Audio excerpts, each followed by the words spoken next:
troviamo a Sant'Andrea di Badia Calavena e siamo in compagnia del sindaco Ermanno Anselmi. Esattamente 2 anni fa avevamo proposto con Pantheon un servizio che lanciava un'idea, un progetto. A distanza appunto di 2 anni abbiamo visto che questo progetto si è concretizzato. Allora chiediamo immediatamente al sindaco cos'è il mondo di Pepper.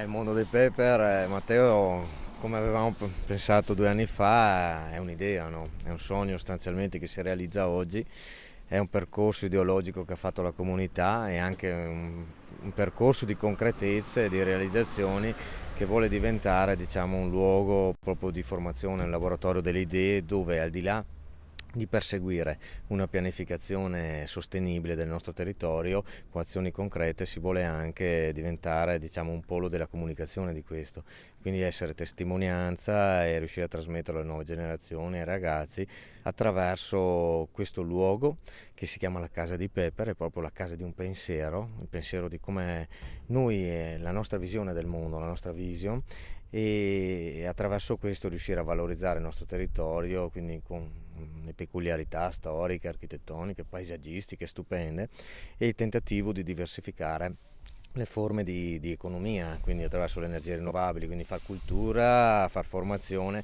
perché credo che abbiamo il dovere di sensibilizzare anche gli altri. Oggi questo diviene realtà, siamo ai nastri, io direi non d'arrivo, ancora una volta, siamo un cantiere aperto come puoi sentire, stiamo lavorando anche in questo momento per l'inaugurazione, ma ci prepariamo ai nastri di partenza, diciamo, partenza per un progetto molto ambizioso, ampio, che è stato lanciato quest'anno con il primo mondo di Pepper, se vogliamo, e dal prossimo anno sarà un marchio, sarà Mondo Pepper, che vuole essere un messaggio che diamo a tutta la comunità, a tutte le persone, e invitiamo quindi tutti a condividere con noi questo. Qui è un luogo dove si portano punti di vista. È stata messa in piedi, proprio inaugurata, una settimana intensa di appuntamenti, di eventi, di convegni, proprio per creare una cultura sulle rinnovabili. Questa settimana culminerà questa domenica, con l'inaugurazione ufficiale proprio della Casa di Pepper. Un bilancio di questa settimana, anche se deve ancora concludersi poi con il momento clou. Ci troviamo oggi alla quinta giornata, proprio la giornata delle energie rinnovabili. Ieri si è parlato di agricoltura, l'altro ieri di benessere, di rifiuti, quindi sono affrontate varie tematiche che vanno a inserirsi in un concetto di sostenibilità. E il bilancio direi che è più che positivo, perché abbiamo avuto molta frequenza anche soprattutto dagli istituti professionali, dagli istituti scolastici, ma anche semplici cittadini che sono avvicinati a questo. Quindi direi che il bilancio è positivo. Ci prepariamo domani proprio al clou, dove presenteremo il Pepper Park e quindi tutto il nostro progetto attraverso i nostri giovani, attraverso le associazioni, tutte le persone che hanno lavorato in questo progetto, e poi domenica mattina, integrandoci in quella che è la più antica fiera dei Bogoni d'Italia, appunto valorizzare la nostra tradizione, come abbiamo sempre detto, andiamo ad inserirci in questo e inauguriamo definitivamente questo centro polivalente, che è appunto composto dalla Casa di Pepper, che è un luogo di formazione, dal Twister, che è un luogo di ristoro, perché serve anche quello, e la foresteria La Sosta, che permetterà appunto a intere scolaresche di soggiornare anche qui mentre fanno formazione. Alle nostre spalle abbiamo la mappa con i vari percorsi. Ecco, se ci può spiegare un attimino in cosa consiste il mondo di Pepper. Ecco, cosa sono questi percorsi? Vediamo il percorso azzurro, giallo.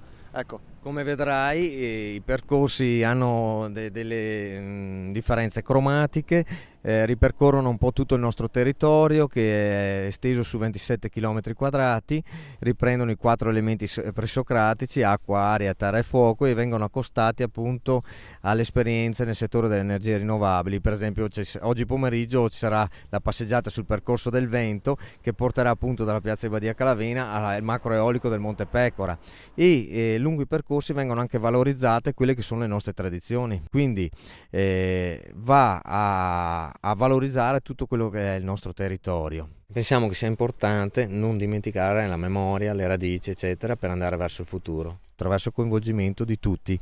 Andiamo a inaugurare quindi non solo una struttura, un luogo logistico di coordinamento, ma tutta una serie di esperienze che nascono da una democrazia partecipata. Sappiamo che il coinvolgimento anche delle scuole è molto importante. Il nome mi sembra proprio Pepper. Il nome è stato scelto da un bambino delle nostre scuole, infatti è un acronimo di Parco delle Energie Pulite e Rinnovabili, nasce da una condivisione importante con i nostri piccoli, infatti domenica all'inaugurazione ci sarà anche il bambino che ha proposto questo nome, che poi è stato logicamente scelto tra una rosa di nomi da una commissione di giovani che hanno lavorato in questo progetto, diciamo. Questa è l'area ricettività, rappresenta un luogo dove intere scolaresche possono soggiornare, conta 22 posti letto e diventerà, diciamo, un supporto, quest'area formativa dove sarà possibile appunto soggiornare, ristorarsi e fare formazione. Twister rappresenta un'area della ristorazione, abbiamo creato anche un'opportunità lavorativa per dei giovani nei nostri luoghi. E Twister è un nome che deriva appunto da una pala eolica ad asse verticale con appunto le pale trasparenti, una cosa unica che attualmente è installata anche a Venezia al Tronchetto. Diciamo, abbiamo voluto dare una connotazione che potesse essere utile sia per il bar ristorazione, ma anche che fosse qualcosa che si integra nel concetto di Pepper Park. Twister è una pala che è stata ideata a Badia Calavena, anzi direi proprio a Sant'Andrea, perché gli ideatori, Itenergy, che è una piccola azienda dei nostri luoghi, proprio nasce a Sant'Andrea di Badia Calavena, quindi è un orgoglio da parte di tutti noi riuscire anche a lasciare un segno su quella che è stata una creazione, un'ideazione che nasce da questo territorio. Ci troviamo all'ingresso della sala conferenze, che sarà un po' il fulcro di tutte le iniziative legate a convegni, eventi sulle energie rinnovabili. Certo, abbiamo creato 2 spazi della formazione importanti, uno sarà destinato appunto a una galleria espositiva con tutti i microfunzionamenti delle energie rinnovabili, in cui le persone, i bambini, i ragazzi, ma anche i tecnici potranno interagire in modo importante, direi.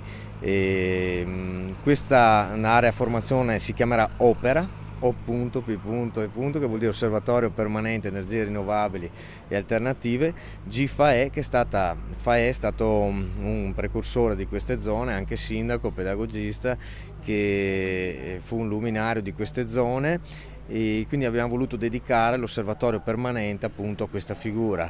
Sarà uno spazio dove si potranno portare idee, costruire cose e dare sollecitazione al territorio e alle amministrazioni per una crescita un po' di tutti, quindi un'area direi assolutamente importante. Ecco.